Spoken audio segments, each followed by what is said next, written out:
Assalamualaikum warahmatullahi wabarakatuh. Halo semuanya, saya Kesya Febri Sabila dari program studi TRPL Politeknik Engineering Indorama. Dalam video ini, saya akan memaparkan proyek akhir mata kuliah Komunikasi Data dan Jaringan Komputer, yaitu perancangan jaringan laboratorium TRPL, yang meliputi topologi jaringan, IP address dan subnetting, routing statis, virtualisasi server, konfigurasi Ubuntu server, dan juga pengujian konektivitas dengan SSH. Saya akan menjelaskan materi secara teori, lalu dilanjutkan dengan implementasi langsung untuk bagian-bagian penting. Jaringan komputer adalah kumpulan perangkat yang saling terhubung untuk bertukar informasi. Dalam proyek ini, saya merancang jaringan untuk 3 laboratorium, yaitu Lab B5, B7, dan juga B8, serta satu ruang admin sebagai pusat server. Topologi yang digunakan adalah hybrid, yaitu gabungan dari topologi star di setiap lab dan bus sebagai backbone yang menghubungkan lab dengan router admin. Topologi ini dipilih karena efisien dan fleksibel dalam pengembangan jaringan ke depan.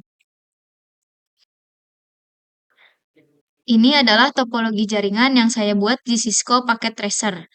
Lab B7, B8, dan B5 masing-masing terdiri dari beberapa PC yang terhubung ke switch. Switch masing-masing terhubung ke router admin. Router admin juga terkoneksi ke satu server pusat. Kita bisa lihat, ini adalah kombinasi dari topologi star untuk masing-masing lab dan bus untuk antar router. IP address adalah alamat unik yang diberikan ke tiap perangkat dalam jaringan. Dalam proyek ini, saya menggunakan metode VLSM atau Variable Length Subnet Masking untuk membagi jaringan berdasarkan jumlah host di masing-masing segmen. Pembagian subnetnya terdiri dari, pertama, router antar segmen, dibagi menjadi 2 koneksi. Segmen pertama dengan IP 192.168.350/30, segmen kedua dengan IP 192.168.360/30. Selanjutnya, lab B5 yang membutuhkan 30 host mendapatkan IP 192.168.370/27. Lab B7 dengan kebutuhan 120 host mendapatkan IP 192.168.380/25. Selanjutnya, Lab B8 dengan kebutuhan 60 host mendapatkan IP 192.168.390/26. Dengan konfigurasi ini, setiap subnet hanya menggunakan IP sebanyak yang diperlukan sehingga lebih efisien dan tidak membuang alokasi IP. Saya akan membuka konfigurasi IP pada salah satu PC di lab B5, misalnya PC 0. Di sini saya isi alamat IP dengan 192.168.37.2 dengan subnet mask 255.255.255.224 dan default gateway yaitu 192.168.37.1. Selanjutnya, saya akan melakukan pengujian konektivitas dengan menggunakan perintah ping dengan tujuan IP yaitu 192.168.372. Hasilnya adalah 14-an replay yang diterima, menandakan koneksi jaringan berhasil dan konfigurasi IP berjalan dengan benar. Selanjutnya routing. Routing digunakan untuk menghubungkan subnet yang berbeda. Dalam proyek ini, saya menggunakan routing statis, yaitu jalur komunikasi ditentukan manual oleh admin. Routing ini diatur di router pusat agar lab B7, B8, dan B5 dapat mengakses server dan saling berkomunikasi.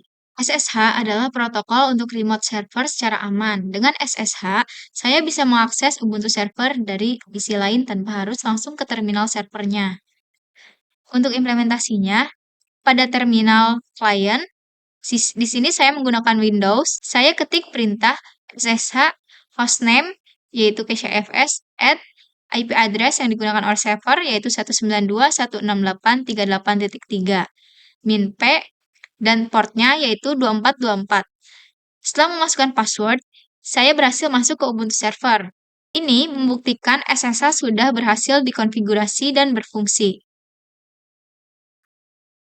Nah, semua perangkat, yaitu PC, router, switch, dan server terhubung dalam satu sistem yang terintegrasi.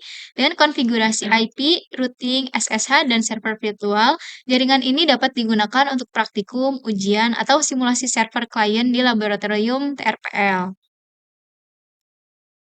Nah, ini dia presentasi dari saya. Dari proyek ini, saya belajar bagaimana membangun dan mengelola jaringan komputer dari awal hingga siap digunakan.